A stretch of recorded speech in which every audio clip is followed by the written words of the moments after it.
Bismillahirrahmanirrahim. Assalamualaikum warahmatullahi wabarakatuh. Anak-anakku sekalian, pada pertemuan kali ini kita akan membahas mengenai transaksi persediaan antar perusahaan, bagian yang pertama. Sebenarnya ini sudah sedikit banyak dibahas dan juga contohnya sudah ada, tapi ini ada tambahannya untuk memperkaya ya. Ibu mengambil dari materi yang bersumber dari buku Baker ya. Buku Baker ada di bab ke-7 mengenai intercompany inventory transaction. Nah, mungkin beberapa sudah pernah dijelaskan mengenai pembagian saham, pembagian dividen yang diinvestasikan di perusahaan anak ya, atau investasi saham di perusahaan anak yang lebih dari sekian persen gitu ya, yang sehingga menjadi saham pengendali di atas 50% ya, sehingga menjadi saham pengendali dan terkait hubungan perusahaan induk dan anak. Nah ini Ibu meminjam presentasi milik ini Douglas Cloud ya, Pepperdine University, dari buku Baker. Ini bisa memperkaya kalian kalau diterjemahkan dan transaksi persediaan antar perusahaan. Di sini juga ada mengenai saham ya, jadi Ibu tidak akan bahas untuk memperkuat yang sebelumnya saja ya, dari buku yang berbeda. Ini Ibu terjemahkan ya. Transaksi perusahaan afiliasi ya, afiliasi tadi ada perusahaan induk dan perusahaan anak. Ini ada poin-poin yang kalian mungkin akan lebih paham kalau sudah mempelajari contoh-contohnya, tapi sebelumnya kan Ibu juga sudah menjelaskan mengenai transaksi antar induk dan anak perusahaan, atau kita sebut sebagai perusahaan afiliasi.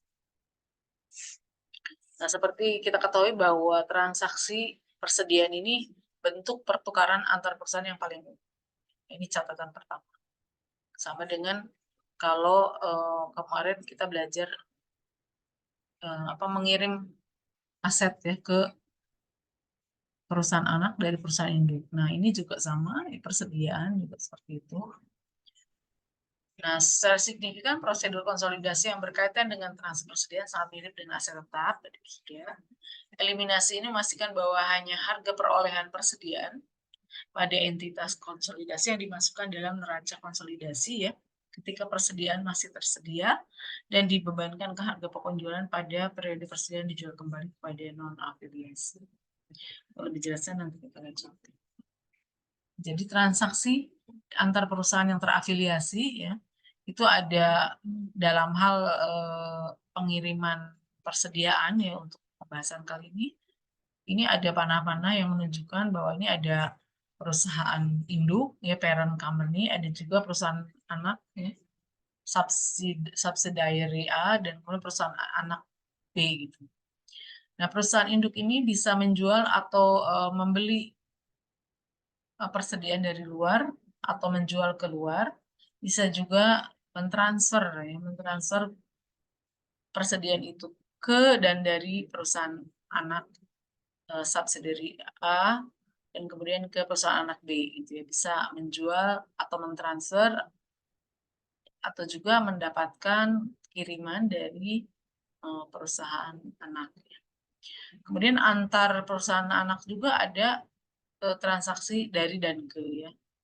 Jadi ada transfer persediaan.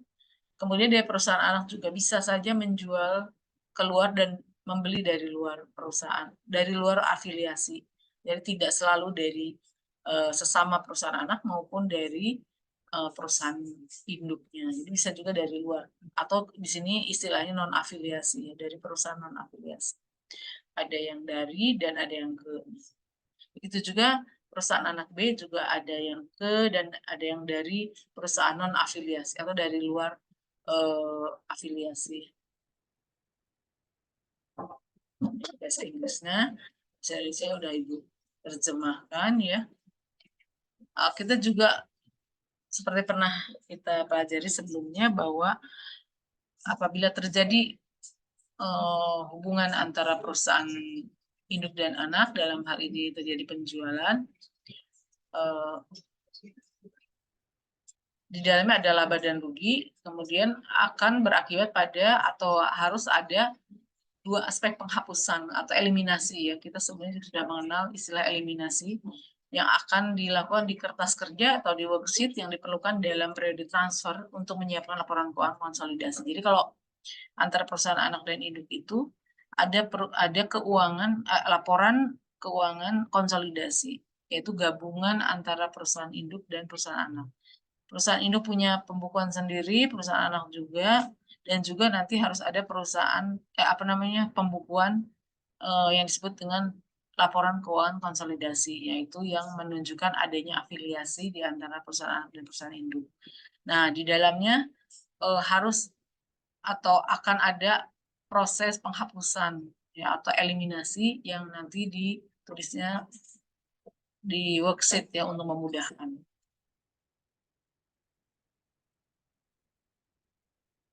Nah, aspek penghapusan kertas kerja itu apa yang menjadi aspeknya, yaitu penghapusan dampak laporan laba rugi dari penjualan antar perusahaan pada periode terjadi penjualan. Jadi nanti ada yang dieliminasi, penjualan antar perusahaan itu dieliminasi pada saat perusahaan akan membuat laporan konsolidasi. Jadi yang dieliminasi adalah pencatatan yang terjadi antar penjualan ya, tentunya penjualan yang dilakukan antara perusahaan induk dan perusahaan anak. Dan juga pendapatannya yang didapat dari penjualan antar perusahaan. Kemudian bagaimana cara mencatat harga pokok penjualannya, itu juga akan dilakukan pencatatan di dalam laporan keuangan konsolidasi. Nanti juga ada penghapusan dari persediaan di neraca atas setiap keuntungan atau kerugian atas penjualan antar perusahaan yang belum dikonfirmasi oleh penjualan kembali persediaan tersebut kepada pihak luar. Jadi nanti kita akan melihat bahwa ada transaksi, ada pencatatan tersebut yang akhirnya harus dihapus atau dikonfirmasi ulang ya, apabila nanti terjadi penjualan kepada pihak luar. Tadi non afiliasi ditunjukkan oleh panah yang keluar dari perusahaan. Nah, ini untuk memudahkan untuk menggambarkan bagaimana pencatatan atau transaksi-transaksi yang terjadi di antara perusahaan anak dan induk akan lebih mudah membahasnya apabila menggunakan sistem perpetual atau perpetual system.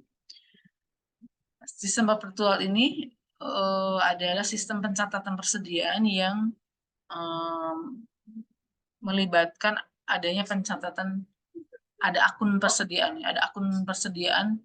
yang selalu berubah atau bermutasi secara terus-menerus.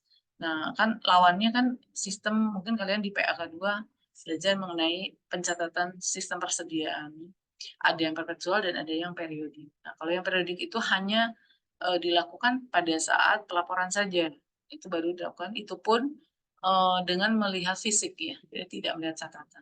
Sedangkan kalau sistem perpetual itu, barangkali kalian masih ingat, itu pencatatan dilakukan terus-menerus dan tanpa harus melihat fisik terus gitu ya. Jadi dalam kertas itu ada, dalam catatan kertas atau dalam akun itu ada mutasinya. Apakah persediaan itu berkurang atau bertambah, itu ada historinya. Itu di dalam sistem perpetual. Pendapatan bersih konsolidasi harus didasarkan pada realisasi pendapatan afiliasi yang mentransfer. Kok bingung? Nah, kalau bingung nanti lihat di contoh itu ya lebih jelas. Karena keuntungan antar perusahaan dari penjualan hilir dicatat oleh induk, laba bersih konsolidasi dan keseluruhan klaim pemegang saham perusahaan induk harus dikurangi dengan jumlah penuh dari keuntungan yang belum direalisasi. Susah memahaminya. Nanti mudah-mudahan dengan ilustrasi lebih mudah. Nah, bagaimana pencatatannya? Maaf anak-anak, ini Ibu terjemahkan ke dalam bahasa Indonesia, mungkin akan membuat kalian menjadi agak susah ya. Tapi nanti coba nanti lihat di apa namanya di PPT yang aslinya ya. Itu kan ini bergerak jadi mungkin agak membingungkan. Kalau lihat asli PPT-nya kan tidak bergerak. Ini ibu terjemahan supaya memudahkan pemahaman juga. Tapi di double ya harus menerjemahkan juga memahami materinya. Nah, ini kita lihat ada perusahaan PT induk dan PT anak di dalam entitas yang terkonsolidasi atau terafiliasi pada periode yang sama. Katakanlah PT induk ini membeli pada tanggal 1 Maret 2021, PT induk ini membeli persediaan dari luar ya, seharga 7 juta rupiah. Tanahnya dari luar pada 1 Maret 2021 ini menunjukkan pembelian tanah ini menunjukkan bahwa pembelian PT induk dari luar afiliasi atau non afiliasi. Nah, apa yang harus dicatat ya, dan siapa yang harus dicatat ini harus dicatat di PT Induk dengan cara ayat jurnalnya adalah pada tanggal 1 Maret persediaan bertambah pada cash ya, karena cashnya berkurang kan, uang tunai berkurang karena pembelian tunai. Ini pencatatan untuk persediaan, pembelian persediaan. Jadi PT Induk akan melakukan ayat jurnal atau pencatatan dengan ayat jurnal seperti ini.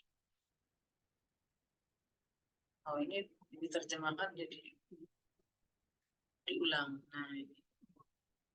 Nah, kemudian pada tanggal 1 April, tadi kan 1 Maret ya. Pada tanggal 1 April, intercorporate transfer of inventory senilai 10 juta rupiah ke PT Anak. Jadi PT Induk mentransfer antar korporat, antar perusahaan ya, senilai 10 juta rupiah. Jadi tadi dapatnya kan 7 juta ya. Tapi dijual ke perusahaan anaknya itu senilai 10 juta. Persediaan tersebut dinilai senilai 10 juta, dijual senilai 10 juta pada tanggal 1 April 2021. Dan PT Induk akan mencatat kejadian ini dengan ayat jurnal pada tanggal 1 April uang tunai bertambah atau kas bertambah sebesar 10 juta dan penjualan bertambah sebesar 10 juta. Jadi PT Induk mencatat adanya penjualan sebesar 10 juta dan mendapatkan uang tunai sebesar 10 juta. Ini adalah untuk mencatat sale of inventory to PT Anak. Jadi penjualan persediaan kepada PT Anak. Nah, selain itu PT Induk juga mencatat pada tanggal 1 April harga pokok penjualannya, tadi kan harga pokok penjualannya 7 juta. Ya, harga pokok penjualannya pada persediaan. Jadi persediaannya sudah berkurang sekarang sebesar 7 juta ya. Dan ini pencatatannya untuk biaya persediaan, harga pokok penjualan kepada PT Anak. Harga pokok penjualan pada PT Anak. Jadi dicatatnya yang berkurang inventory senilai 7 juta karena memang harga pokok penjualnya sebesar 7 juta dari aslinya kan dari non afiliasi tadi dari luar. Tapi dijual sebesar 10 juta kepada PT Anak. Nah, ini tadi pencatatan yang dilakukan oleh PT Anak apa? Ketika dia membeli persediaan 10 juta rupiah kepada PT Induk, maka pada 1 April persediaan bertambah sebesar 10 juta, pada cash di kredit sebesar 10 juta. Persediaan pada pembelian persediaan dari PT Induk. Nah, ini pencatatan untuk mencatat persediaan, untuk mencatat pembelian persediaan dari PT Induk. Baik, tadi sudah ya. Agak bingung ya karena ini jadi double-double. Oke. Nah, kemudian PT Anak pada tanggal 5 November menjual persediaan tersebut semuanya ya kepada pihak luar selain dari afiliasi. 5 November tadi April. Ya, April. Menjual persediaan, dia jual berapa kan tadi dapatnya harga pokoknya 15 juta ya dari PT Induk, dijual senilai 15 juta. PT Anak mencatat penambahan uang tunai sebesar 15 juta dan penjualan bertambah sebesar 15 juta. Ini adalah untuk mencatat persediaan kepada penjualan persediaan kepada non-afiliasi atau kepada pihak luar yang tidak terafiliasi. Ini translate-nya ini ya. Nah, kemudian pencatatan laba ruginya bagaimana gitu ya. Ini untuk konsolidasi. Jadi tadi PT Induk sales-nya dicatat 10 juta ya kan, kepada PT Anak kan dijual senilai 10 juta. Sedangkan harga pokoknya adalah 7 juta. Kan dia belinya tadi harga pokok penjualnya 7 juta. Gross profit-nya adalah sales dikurangi harga pokok penjualan, jadi dia mendapatkan profit laba kotornya sebesar 3 juta. Bagaimana PT Anak tadi? Nah, PT Anak menjual sales-nya karena dia menjual ke pihak luar 15 juta, tadi persediaan yang ditransfer oleh PT Induk atau dibeli dari PT Induk itu sebesar 15 juta. Harga pokok penjualannya kan tadi dari PT Induk dia dapat harganya 10 juta. Jadi PT Anak mencatat harga pokok penjualannya sebesar 10 juta sehingga gross profit-nya senilai 5 juta. Nah, bagaimana dengan laporan konsolidasi? Laporan konsolidasinya adalah kalau di total itu sebesar 25 juta. Jadi konsolidasi PT Induk ada pencatatan sales sebesar 10 juta dan PT Anak ada penjualan sebesar 15 juta, yaitu sebesar 25 juta. Tapi ini adalah catatan yang belum di-adjusted atau belum disesuaikan. Nah, sebenarnya ini kan seakan-akan dua-duanya melakukan penjualan. Nah, karena ini adalah penjualannya terjadi di antara afiliasi PT Induk dan PT Anak, seperti tadi di awal dijelaskan bahwa ini harus dieliminasi. Senilai berapa? Senilai transaksi antar PT Induk dan PT Anak, yaitu 10 juta. Sehingga yang 25 juta ini, di dalam jumlah konsolidasinya, laporan keuangan konsolidasinya harus dikurangi dengan penjualan yang PT Induk. Karena penjualan PT Induk ini terjadi antara PT Induk dengan PT Anak di dalam antar perusahaan di dalam afiliasi. Jadi kita harus eliminasi. Sehingga laporan konsolidasinya menjadi 25 juta dikurangi 10 juta menjadi 15 juta. Sedangkan harga pokok penjualannya bagaimana? Harga pokok penjualannya adalah yang dicatat pada laporan konsolidasi adalah harga pokok penjualan yang didapat dari luar afiliasi, yaitu 7 juta. Bukan antar perusahaan. Jadi nanti apabila digabungkan laporan keuangannya, laporan pembukuan yang di PT Induk dan PT Anak, baik sales maupun harga pokok penjualan, itu dihilangkan atau dieliminasi. Yang kita ambil adalah dari yang keluar. Seperti ini penjualan yang keluar adalah 15 juta, sedangkan harga pokok penjualan dari luar adalah sebesar 7 juta. Tadi PT Induk yang membelinya sebesar 7 juta. Sehingga selisihnya adalah gross profit dari konsolidasi. Itu laporan keuangan konsolidasi mencatat laba sebesar 8 juta. 8 juta rupiah ini dari mana? Nah, ini real. 8 juta itu dari PT Anak mendapat 5 juta dan PT Induk mendapat 3 juta. 8 juta. Nah, ini laba kotor sebesar 8 juta adalah benar dari sudut pandang konsolidasi. Namun penjualan konsolidasi dan harga pokok penjualan masing-masing harusnya 15 juta dan 7 juta, bukan 25 juta dan 17 juta. Dalam kertas kerja konsolidasi, penjualan antar perusahaan harus dihilangkan. Jadi jelas ya. Harus dihilangkan. Ini kan antar perusahaan. 10 juta dan 15 juta ini antar perusahaan. Jadi yang keluar perusahaan yang mana? Yang ini. Ini juga antar perusahaan, ada 10 juta, ini dihilangkan. Yang dari luar afiliasi, itu yang dicatat. Sehingga 8 juta. Bagaimana cara mengeliminasinya? Salesnya dikurangi sebesar 10. Salesnya dieliminasi sebesar 10 juta, ya ini berarti di debit ya, karena salesnya saldo normalnya ada di kredit. Dikurangi dengan antar perusahaan sebesar 10 juta ya, supaya dikurangi tadi kan saldonya. Kemudian harga pokok penjualannya juga dieliminasi sebesar 10 juta. Nah, ini judulnya adalah mengeliminasi penjualan persediaan antar perusahaan. Jadi cara mengeliminasinya adalah ya jurnalnya akun sales di debit dan harga pokok penjualan di kredit. Supaya nanti didapat seperti itu ya. Nah, ini mengulang yang tadi ya. Nah, ini menceritakan mengenai metode ayat jurnal bagaimana kalau mendapat dividen dan berinvestasi saham kepada PT Anak. Nah, ini sudah dibahas di pertemuan kita waktu offline ya. Jadi ini Ibu tidak perlu menjelaskan kembali, tapi ini bisa menjadi contoh kalian yang lainnya ya. Tapi kita tidak perlu menjelaskan.